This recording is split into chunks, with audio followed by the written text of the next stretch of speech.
and all creation is hidden from God. Everything is naked and exposed before His eyes. And He is the one to whom we are accountable. The Word of God is already blessed. Father, thank you so much.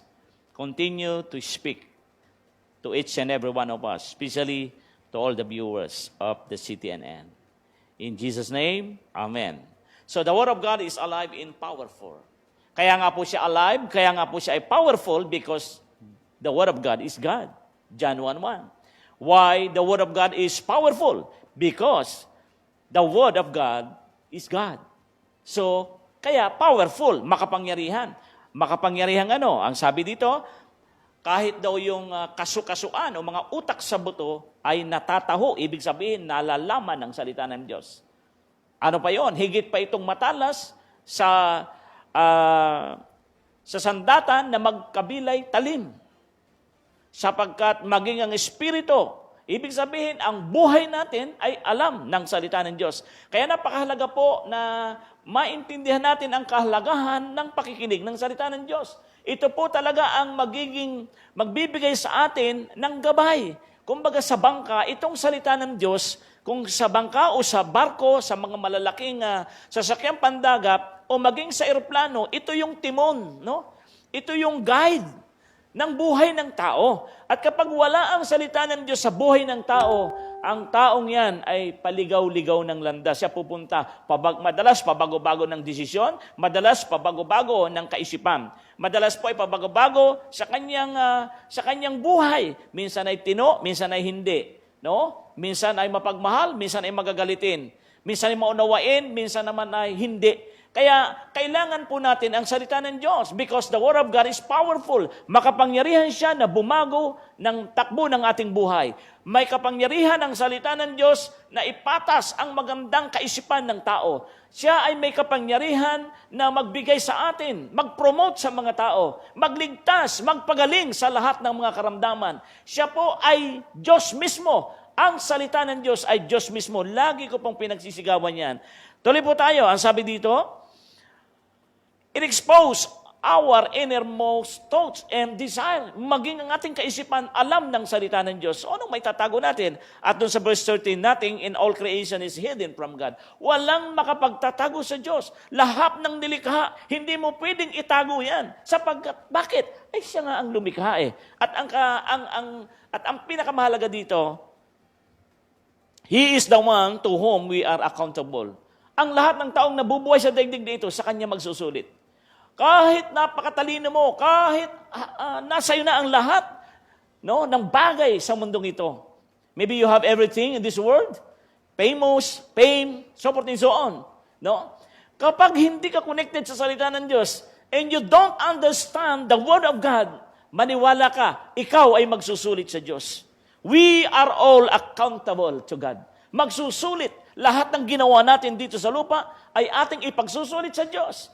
Kahit sino ka pa. Tandaan natin, hindi natin hawak ang ating buhay. Ang may hawak nito ay Diyos. Kaya nga po laging pinapangaral ang salita ng Diyos upang ang mga tao ay makarinig ng salita ng Diyos na siya mismo. Sapagkat ang Diyos ay gustong-gustong gumawa na ng mga kasaganaan sa iyong buhay, kapayapaan sa iyong buhay, malutas ang lahat ng mga problema sa individual, sa mga pamilya, sa mga bayan-bayan ng nasugbo, sa mga probinsya ng bansa, at maging sa mga bansa ng daigdig. Gustong-gusto na ng Diyos. God is ready to do something great, something new in the land, in the lives of people in the land. Kaya ikaw mismo yung makinig ng salita ng Diyos.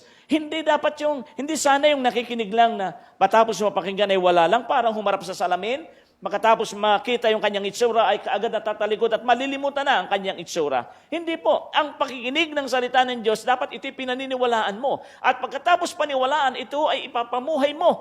Ipapapasukin sa iyong puso, iisipin, pagkatapos ipapamuhay mo. Susundin sa madalit sabi ang salita ng Diyos. Then, God can do new things, good things, miraculous things sa iyong buhay. Kaya kung gusto mo itong maranasan, lagi mong isaisip, the Word of God is alive. This is alive because God is alive. The Word of God, so powerful. Makapangyarihan. Maaaring hindi mo pa ito nakikita sa ngayon at hindi mo naranasan. Subukan mong tanggapin si Jesus bilang Panginoong tagapagligtas ng iyong buhay. Now, before I end, ang sabi dito sa verse 12, the Word of God is alive and powerful. Why? Una, why you are alive today? Bakit ka nabubuhay ngayon? Kasi nga, ang Diyos ay buhay. At yung kanyang Espiritu, taglay mo yan ngayon. Kaya, bago bawiin ito ng may-ari, yung buhay mo, magandang napaghandaan mo yon at napagkilala mo na ang iyong buhay ay galing sa Diyos. Bakit ikay mahusay? Because God is powerful. Bakit ikaw ay masaganang buhay? Because God is alive. Bakit ikaw ngayon ay may kapayapaan? Bakit ikaw ngayon ay nasa tagumpay? Nasa tugatog ng tagumpay? Because it's powerful. God is powerful. God is alive. Hello? Dapat everything na mga bagay na meron tayo, dapat laging nating ibalik sa Diyos. God is alive and God is powerful. That's why kaya ikaw ngayon ay ganyan. Ano ang tayo mo ngayon? Now, kung ikaw naman nasa banig ng karamdaman, o di kaya nasa kahirapan, o maring naghihirap ang buhay mo ngayon, I go back to the Word. You must go back. Find the way. Hanapin ang daan. Para sa ganon, masumpungan mo ang salita ng Diyos. Ito ang salita ng Diyos, ibinibigay sa iyo ng libre. Ang gagawin mo lang maniwala. Ang mahirap sa tao ngayon, na napakadali namang gawin, akala nung iba, ang maniwala. Maniwala ka lang na ang salita ng Diyos at ang Diyos ay iisa at kailangan mong tanggapin si Jesus bilang Panginoong tagapagligtas sa kanyang buhay sa pamamagitan ng ano? Kasi si Jesus wala na. Hindi na siya makikita. Ang salita na lang niya ang nananatili. At yung salita na ating pinag-uusapan ngayon, tanggapin mo. Ibig sabihin, paniwalaan mo. At isang araw makikita mo, yung salitang yun ay magiging katawan sa pamamagitan ng buhay mo. Ang salita ng Diyos sa Espiritu ng ating narinig ngayon ay naghahanap ng katawan. Naghahanap siya ng mga puso na maniniwala. Maghahanap siya ng mga isip na mag-iisip sa salita ng Diyos. Ang salitang ito ng Diyos na ngayon ay pinapangaral ng bibig na ito. Ang labing ito ay ginagamit lamang para marinig mo ang salita. Sapagat ang salita ng Diyos ngayon ay naghahanap ng mga katawan na kanyang gagamitin upang magsalita rin sa iba. Maybe ikaw yon na nakikinig ngayon. Kung sa oras na ito, narinig mo ang salita ng Diyos, huwag ka nang magmatigas ang puso. Ibaba mo ang sarili mo, tanggapin mo ang salita ng Diyos na siya mismo, upang sa ganun, ikaw din mismo ay magamit ang katawan mo, ang labi mo, ang iyong karunungan, magamit mismo ng salita ng Diyos o ng Diyos mismo, upang ang Diyos na makapangyarihan, nagliligtas, nagpapagaling, nagbabago ng buhay, ay marinig din ng iba. Yan po ang purpose. Bakit? Ang Diyos na salita ay ating naririnig sa kapanahon na ngayon. Ngayon, hindi po lahat na nagsasalita about God ay connected sa Diyos. Yan po ang totoo. Kaya, piliin mo yung pinapakinggan mo ng salita ng Diyos. Siguruhin mo na yung pinapakinggan mo, mayroon niyang spiritual family, may nagmi-mentor o mayroon niyang parents in the Lord. Mayroong magulang niyan spiritually. Kasi kung wala, how come? Kasi ang Diyos natin, unang nilikha niyan, pamilya. Kaya dapat maintindihan po natin ito. Kaya nga po, narito kami, ito pang programa namin sa City of God Worldwide Ministries. Isa po page ito, itong CTNN, yung Nothing is Impossible every 6 o'clock in the morning, yung ating Soaking in the Word every 8 o'clock in the morning, yung ating CYC, yung ating The Youth Return every 4 o'clock in the afternoon, at yung ating yung ating nightly prayer every 8 in the evening. Makakatulong po. We are willing to help you for you to understand the Word of God. The Word of God. Ito po yung pinapangaral namin sa inyo kasi ito na-receive namin. Naintindihan namin that the Word of God is God Himself. At kailangan si Word ay magkatawang tao through us, through you and me na nakaunawa ng salita ng Diyos. Kaya nga po sinabi dito, the Word of God is alive. So magiging alive si Word o si God kung ito'y tatanggapin natin at mamumuhay tayo according to His will, according to God's image.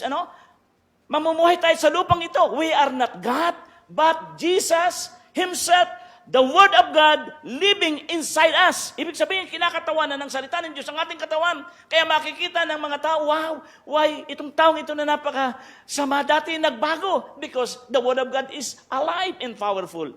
So, I'm hoping, I'm praying na tayo nagkaintindihan po sa umagang ito. Ikaw na nakikinig sa oras na ito, gustong-gusto nang gumawa ng Diyos sa buhay mo. Tandaan mo ang Diyos ay hindi mahirap Hindi siya mahirap hanapin. Siya'y nasa iyong pandinig, nasa iyong labi, nasa iyong isipan, ibig sabihin nasa iyong forehead, nasa noo mo. Ibig sabihin, kapag narinig mo itong salitang pinapangaral, papasok to sa isipan mo. At pagpasok nito sa isipan mo, ito ay madadigest ng iyong system, ng iyong understanding, hanggang ito yung magiging ikaw mismo. At isang araw, lalabas sa labi mo ang makapangyarihang salita ng Diyos. Kaibigan kapatid, ito po ay madali kung maintindihan mo lang ito. Pero kaya nga po, nandito kami para tumulong sa iyo. Ang gagawin mo, tanggapin mo si Jesus bilang Panginoon tagapagligtas ng iyong buhay. And then, unti-unti, patuloy kang makinig at makinig ng salita ng Diyos sa pinapangaral ng mga taong naging kaisa talaga o naging katawan mismo ng Diyos sa ating kapanahunan. The Word of God is powerful at ang sabi sa 13, last, nothing is hidden from God. Kita mo yon? Wala tayong may tatago sa Diyos. Ipagkatago-tago mo yan. Ilihim mo man yung ginawa mo na ikaw lang. Tandaan mo, mahahayag din yan. Tandaan mo, kapag mula nang marinig mo ang salita ng Diyos na ito, after mong marinig ang salita ng Diyos na ito, tandaan mo, gaano ang kalaki ang lihim mo sa buhay, tandaan mo yan. Yan ay hayag sa ating Panginoon Diyos. Lahat ng lihim, ito'y ibubunyag. We are all accountable. At ito pa ang matindi nito, tayong lahat ay sa Diyos magsusulit. Because God knows us in and out. Physically, physical body, spiritual body, lahat alam yan ng Diyos because siya ang lumikha sa ating lahat. God's Word is powerful and alive. Tanggapin mo ang Word of God. Si Jesus yan. At mabubuhay ka na matagumpay sa mundong ito. Ngayon po, kabi-kabila ang ating mga nararanasan. Ito, naranasan po natin yung COVID-19, pangalawang wave. Ngayon, may nababalita tayo na Delta na naman. Delta SARS na ito. We do not know. Pero isa lamang po ang aking masasabi sa inyo. Pag pinagharian ka na ng salita ng Diyos mismo, lahat ng mga darating na mga virus o mga trahedya sa mga bansa ng daigdig, ikaw ay maliligtas because ang may-ari ng mundong ito ay nakatira sa iyo. Siguruhin mo, magdesisyon ka na tumira sa iyo ang salita ng Diyos. Siya mismo yan, hanggang sa ikaw ay i-guide nito. Sa pakikinig mo at pakikinig sa nangangaral ng salita ng Diyos na tunay na yung taong yun ay nakipag-isa talaga sa Panginoong Diyos. No matter what happened, tatayo siya na ang salita ng Diyos at ang Diyos ay iisa. At ang Diyos na yan, naghahanap ng katawan ngayon upang kanyang tirhan, upang ang katawan yan ay magamit niya para maraming makarinig na mga tao ngayon na nagmamartsa sa kapahamakan ng buhay. Kakaunti, makipot ang daan patungo sa buhay na walang hanggan. At kakaunti ang nakakasumpong noon. Malapad ang daan patungo sa kapahamakan at marami ang dumadaan doon. Kaibigan, friends, beloved, maging isa ka nawa na maging kasangkapan ng salita ng Diyos upang magkwento sa kaibigan, sa kakilala, gamitin ang social media, ipangaral ang salita ng Diyos na makapangyarihan, na buhay at makapangyarihan sa lahat upang marami ang maligtas sapagkat kakaunti ang mga nakakasumpong ng daan at lumalakad sa daan ng katuwiran. Walang iba kung hindi sa ating Panginoong Kristo. Sundin mo ang dalangin ito na may kapakumbabang puso. Sumunod ka sa panalangin ito na inaamin mo na ikaw ay mapagmataas anumang uri ng ugaling meron ka. Yan ay tao, ugali ng tao. Pero sa Diyos, hindi na tinitingnan kung ano at gaano kalaki, kasama ang naging buhay mo. Sa ngayon, magdesisyon ka na tanggapin si Jesus bilang Panginoong tagapagligtas ng iyong buhay upang makapagsimula ka na mapagharian ng kanyang salita. Huwag kang bibitiw, kaibigan. Matapos mong tanggapin si Jesus ngayon, huwag kang bibitiw sa aming mga programa. We will help you. Kung gusto mo ng panalangin, pwede mong ilagay diyan sa comment section ang mga panalangin na gusto mo and we will pray. Marami po kaming mga intercessor o tagapanalangin dito sa City of God Worldwide Ministry, Spiritual Family. Marami po. Hindi po namin kayo isasanib sa anumang reliyon. Kundi nais po namin kayo mapabilang sa pamilya ng Diyos. We need it.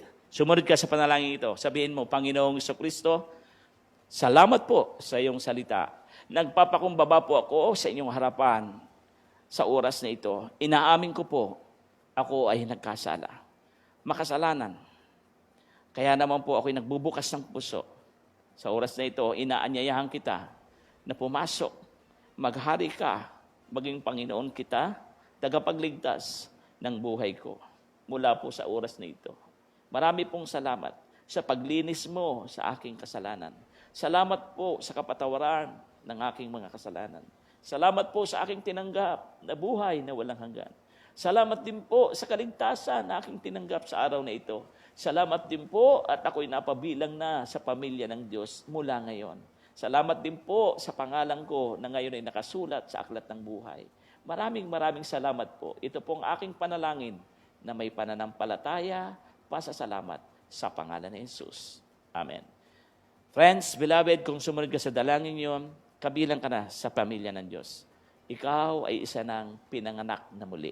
Isang tao na spiritually ay ipinanganak na muli. Isa ka na ngayong born again. Nakaranas ka ngayon ng kapanganakang muli. Kaya magpatuloy ka sapagkat maliban na ang tao ipanganak na muli, hindi siya makakapasok sa kaharian ng Diyos. Tama ang ginawa mong desisyon ngayon na pinaghari mo, tinanggap mo si Jesus, the Savior, no? Our Savior and Lord and King, tinanggap mo siya bilang Panginoon, Diyos ng iyong buhay. Then, mag-uumpisa ngayon ang salita ng Diyos na gumalaw, igay ka doon sa tamang landas, kaunawaan ng buhay. Heavenly Father, thank you so much, Holy Spirit, for the anointing, for the power of your words. Thank you so much, Father, for you are not limited by distance and by time. You are not limited, Father.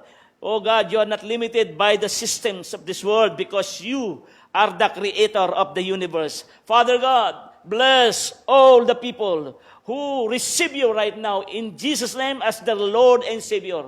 Father God, thank you so much. I really believe in my heart, oh God. Marami kang ililigtas at marami kang iniligtas sa umagang ito at marami ka, oh Diyos, sa pagpapalain ng panibagong buhay, paggabay at pag-promote, oh Diyos. Salamat sa oras na ito at patuloy na iyong gabayan ang lahat ng mga viewers namin sa CTNN, ang mga viewers namin, oh Diyos, sa lahat ng programa ng City of God Worldwide Ministries na iyong pinagkaloob, o Diyos, sa iyong lingkod na si Reverend, na si Bishop Sammy Cascalia, O God, our Daddy Sam, at maging ang kanyang partner na si Reverend Pastora Cleng Cascalia, Father, our Mami Cleng, Father, I really believe, ginamit mo ang mag-asawang ito para sa ganon ay iyong